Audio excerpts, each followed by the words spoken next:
MIM की क्या तैयारी चल रही है? पूरे उत्तर प्रदेश में चुनाव लड़ेंगे या फिर कुछ ही ज़िलों में चुनाव लड़ेंगे? जो विधानसभा चुनाव हुए थे जी, उसमें भी आपने देखा कि आपको कोई अच्छा खासा रिस्पॉन्स नहीं मिला।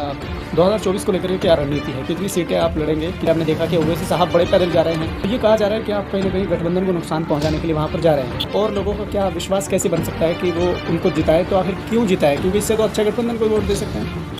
हम सिर्फ मुस्लिम ही नहीं कहेंगे जो गोश्त खाने वाले लोग हैं, लेकिन ये जो भी हो रहा है गलत हो रहा है। तो रमज़ान मुबारक का महीना, लोग रोज़ा रखेंगे, इफ्तार सहरी के लिए उनको गोश्त ज़रूरी चाहिए। अब किसी त्यौहार के ऊपर अगर उनको कहा जाए कि नहीं आपको ये नहीं खाना, ये करना है, तो गलत है। हालांकि जब त्यौहार होते हैं हम अपने हिंदू भाइयों के साथ मिलकर त्यौहार मनाते हैं। पाँच या छः। अब बात नगर निकाय चुनाव को लेकर के, ये एमआईएम की क्या तैयारी चल रही है, और ख़ासकर उत्तर प्रदेश में पूरे मान के चलिए कि पूरे उत्तर प्रदेश में चुनाव लड़ेंगे या फिर कुछ ही ज़िलों में चुनाव लड़ेंगे, या क्या रणनीति है आपकी उनको? देखिए, हमारे प्रदेश अध्यक्ष हाजी शौकत अली साहब पूरे प्रदेश के अंदर चुनाव लड़ा रहे हैं और अल्हम्दुलिल्लाह इस मरतबा चुनाव बहुत मजबूती से लड़ा जा रहा है और लोगों की मांग भी है। लोग आंख उठाकर देख रहे हैं कि कोई आए हमारी आवाज़ उठाए। आप देख लीजिए, पिछले और सरकारें थी, किसी ने कुछ नहीं किया, बल्कि उन्होंने इतना तो किया, जो उनके अपने लीडर थे उनको दफन कर दिया। आजम खान साहब देख लीजिए, और भी दीगर लीडर देख लीजिए, सबको समाजवादी ने मिलकर इनके साथ में ख़त्म कर दिया। तो आज हमें ज़रूरत है कि हम अपनी लीडरशिप को मजबूत करें, और अल्हम्दुलिल्लाह आज हमारे पास ऐसे लीडर है जिसका जोड़ हमारे इस मुल्क के अंदर नहीं है। अभी 2022 के जो विधानसभा चुनाव हुए थे जी, उसमें भी आपने देखा कि आपको कोई अच्छा खासा रिस्पांस नहीं मिला, आपकी ज़मानत जब्त हो नहीं, तो वोट कैसे? बैंक माशाल्लाह बड़ा है। देखिए, तो चलता रहता है। आज बीजेपी इख्तिदार के अंदर है, मेरे भाई एकदम तो नहीं आ गए। इन लोगों ने भी मेहनत ही की है अपनी पार्टी के ऊपर, हम भी मेहनत कर रहे हैं, और कामयाबी देना न देना वो तो अल्लाह के हाथ में है। चलिए, आप पर एक टैग तो हमेशा लगता ही है, वही कि आप जब जब चुनाव लड़ते हैं तो बीजेपी को जिता देते हैं। अब एक बात बताओ, फिर ये कहेंगे क्या जब इनके पास कुछ नहीं है? जो दलाल बैठे हुए हैं हमारी कौम के अंदर भी, उनको पता है अगर बैरिस्टर असदुद्दीन साहब जैसे लीडर खड़ा हो गया तो इनकी सबकी रोटी बंद हो जाएगी, थाने की दलाली बंद हो जाएगी। तो सिर्फ इसलिए इस तरह के इल्ज़ाम लगाते, वरना ऐसा नहीं है।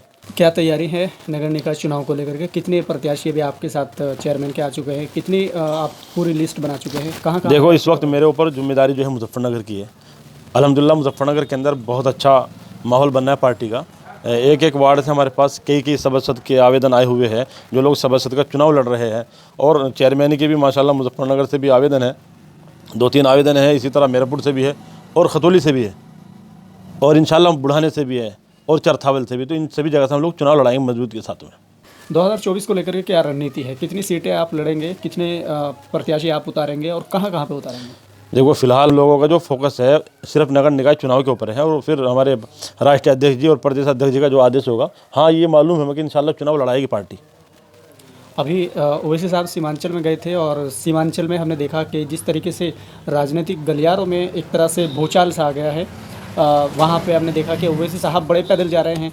कहते हैं कि जैसे जैसे चुनाव नज़दीक आता है तो तमाम राजनेता वहाँ पे जाते हैं, जैसे अभी राजस्थान में गए, जी अब जी। सीमांचल में गए, तो ये कहा जा रहा है कि आप कहीं ना कहीं गठबंधन को नुकसान पहुँचाने के लिए वहाँ पर जा रहे हैं। देखो भाई, हमेशा जब भी चुनाव का मामला आता है, और आप तवारीख उठाई, जब भी कोई मुसलमानों के लीडर से मजबूत करने के खड़ा हुआ है, उस पर इल्ज़ाम लगाए गए हैं। इनको मालूम है अगर इल्ज़ाम नहीं लगाएंगे तो उसको कैसे दबाया जाएगा, और हमारी सीधी सादी कौम बेचारी वो तुरंत समझ लेती है। अगर काश ये लोग पढ़ें और देखें कि हमारे लिए बैरिस्टर असदुद्दीन साहब कौन सी आवाज़ है, क्या कर रहे हैं, और अल्हम्दुलिल्लाह समझ रहा है। जो यंग जितना भी तबका है और पढ़ा लिखा तबका है, वो बैरिस्टर साहब को समझ रहे हैं।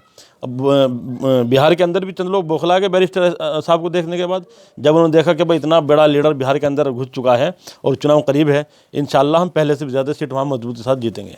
ओवैसी साहब की तरफ से जो इशारा किया गया है बाकायदा तौर पर, लगभग 50 सीट होगा। किशनगंज से उन्होंने मना किया है फिलहाल कि किशनगंज में हम नहीं प्रत्याशी नहीं उतारेंगे, बाकी सब जगह पे प्रत्याशी उतारेंगे। लगभग 50 लोगों की उन्होंने बताया है। जी जी। लेकिन जैसे आपके विधायक वहाँ 5 विधायक आपके कामयाब हुए, और 5 में से 4 वहाँ आरजेडी या गठबंधन में चले गए, जी जी। तो और लोगों का क्या विश्वास कैसे बन सकता है कि वो उनको जिताए? तो आखिर क्यों जिताए? क्योंकि इससे तो अच्छा गठबंधन को वोट दे सकते हैं। देखिए, इंशाल्लाह पहली बात तो देखिए, आप किसके दिल के बारे में नहीं झांक सकते, दिल के अंदर क्या चल रहा है। दलाली लोगों के अंदर, जहन के अंदर घुसी हुई है, जिनका जैसा नुत्फा है वैसी हरकतें वो करेंगे।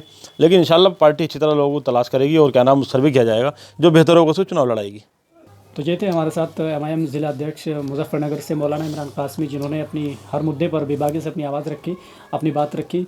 फ़िलहाल समय देने के लिए बहुत बहुत शुक्रिया। फ़िलहाल के लिए इतना ही, मिलते हैं अगली। जज़ाकल्लाह, आपका भी शुक्रिया।